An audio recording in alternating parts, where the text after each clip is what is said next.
a alta do Ibovespa e a virada do fluxo estrangeiro para a nossa bolsa. Desde o início de novembro, né, até hoje, o Ibovespa subiu pouco mais de 20% e essa retomada está correlacionado, né, com a volta do fluxo estrangeiro aqui para o nosso mercado. Esse é o tema do vídeo de hoje, pessoal, mas antes de começar, dá um like, se você ainda não é inscrito no canal, inscreva-se e ative as notificações. E vamos lá, né? Se a gente pegar a bolsa do último dia de outubro, ela estava ali no nível dos 93 mil pontos e hoje, né, sexta-feira, finalzinho do dia, está acima dos 113 mil pontos, né, 113.600. Isso dá uma alta de quase 21%. Um belo rally, né, em pouco mais de um mês. E quando a gente olha para a entrada de dinheiro estrangeiro na nossa bolsa, a gente vê o maior fluxo de entrada da história, né? Novembro foi um recorde, chamou atenção, apesar do ano ainda estar negativo do lado do gringo, do estrangeiro, a gente viu uma reversão nesse fluxo e isso é muito importante, né? Eu já falei muitas vezes aqui que a entrada do estrangeiro é importante na nossa bolsa, né? E acho que essa amostra de novembro demonstrou isso para a maioria dos investidores, né? Quando o gringo vem, ele é extremamente violento, né? O fluxo dele é gigantesco e acaba impulsionando a bolsa de forma rápida. Então, esse ponto é um ponto muito importante que a gente tem que monitorar em 2021. Bom, vamos falar de fluxo hoje, né? E eu sou um analista, né? Um profissional de mercado que tem as bases fundamentalistas e todo grande fundo de investimento olha muito para fluxo, né? Uma das coisas, o primeiro relatório que eu olhava toda manhã quando eu estava trabalhando em asset, né? Em gestão, era um relatório que mostrava o que os estrangeiros fizeram no dia anterior, né? Porque o fluxo estrangeiro é sim muito importante, ele faz esses movimentos, né? E acaba impulsionando determinadas ações. Mas vamos começar aqui, vamos quebrar um pouquinho mais, né? Quem são os agentes que movem o mercado, tá? No início do ano, a gente viu com a pandemia, né, e até com uma instabilidade em relação aos emergentes, uma saída do fluxo estrangeiro. Entretanto, na bolsa não é só o estrangeiro, né? Ele é o maior, com certeza, tem quase 50% de participação, mas a gente tem outros participantes, como os fundos de investimento. Esses dependem da captação, né, do mercado como um todo ou da alocação para poder aumentar e reduzir exposição. As pessoas físicas que foram grandes protagonistas esse ano, né, tiveram um aumento muito forte, principalmente no pior momento ali da crise, ou seja, operaram muito bem, né? Compraram na baixa. Os fundos de pensão, que também tem alguns drivers específicos que eu vou falar, e os estrangeiros. Bom, mas vamos lá, né? As pessoas físicas demonstraram, né, ou mostraram um forte crescimento esse ano e isso deve continuar. Por quê? Né? Por uma mudança aqui no paradigma do nosso mercado. O nosso mercado sempre viveu em função da renda fixa, né? A bolsa renda fixa, isso acabou com a queda dos juros, né? Com essa queda forte, e cada vez mais a gente vê uma migração. A gente fala de 3 milhões de pessoas na bolsa, né? Apesar de parecer bastante, mostrar um forte crescimento, proporcionalmente, né, ao tamanho da população brasileira, isso é muito pouco.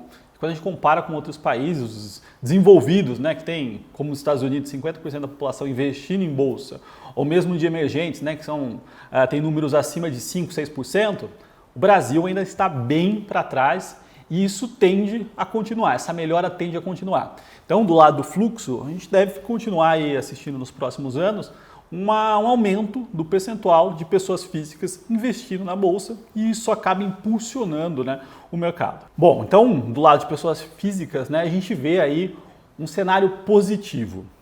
Do lado de fundos, né, a gente deve ver um crescimento nada exponencial.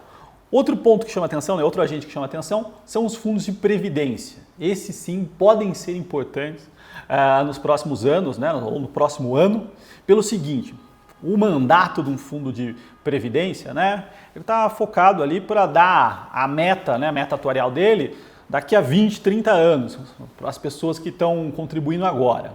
E pensa, né, que grande parte disso vai para a renda fixa, né, principalmente para as NTNBs, que pagam uma taxa fixa mais inflação, ou seja, tem uma proteção contra a inflação.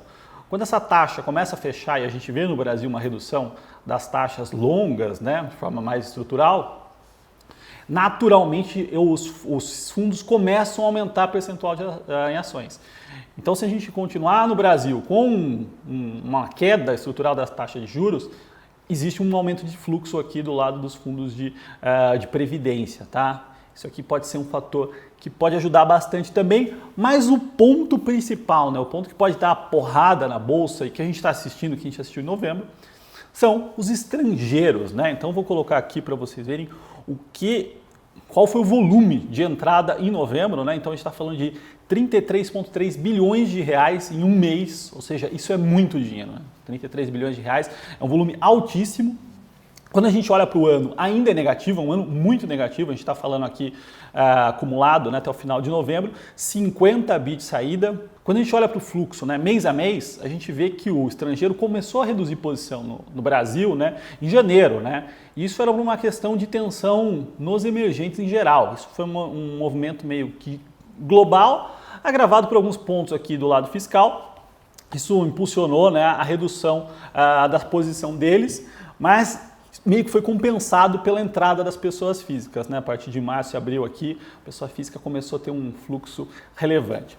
Mas, entretanto, o ponto que chama atenção é novembro, né? Novembro foi algo fora da curva. Bom, vou pegar aqui, né, uns dados históricos para mostrar o quão relevante foi essa entrada de novembro, tá? Então, quando a gente fala do fluxo estrangeiro, por exemplo, 2014, que foi um ano bom, entraram com 20 bi, 2015, 16, 2016, 9, 2017, 13, aí em 2018 teve uma saída de 11 bi, 2019 foi um ano negativo, teve uma saída de 38 bilhões, mas quando a gente pega um ano bom, o melhor ano aqui dos últimos 10, a entrada net, né, foi de 20 bilhões. E quando a gente olha para novembro, eles entraram com 33 bilhões em um único mês, tá? Então isso aqui é um ponto que o investidor tem que monitorar, porque se esse fluxo continua, se a gente tudo mais constante no mundo, né, um mundo líquido, questão política entre China e Estados Unidos mais ameno. Além disso, o mundo começando a vacinar, tudo isso positivo, né, a liquidez contribui para o fluxo para as economias emergentes. O Brasil se beneficia porque foi o país que mais apanhou, né? Teve o dólar, onde a gente teve a moeda que mais depreciou, a bolsa mais apanhou, então tudo isso contribui. Então esse fluxo de entrada de estrangeiros pode contribuir muito em 2021.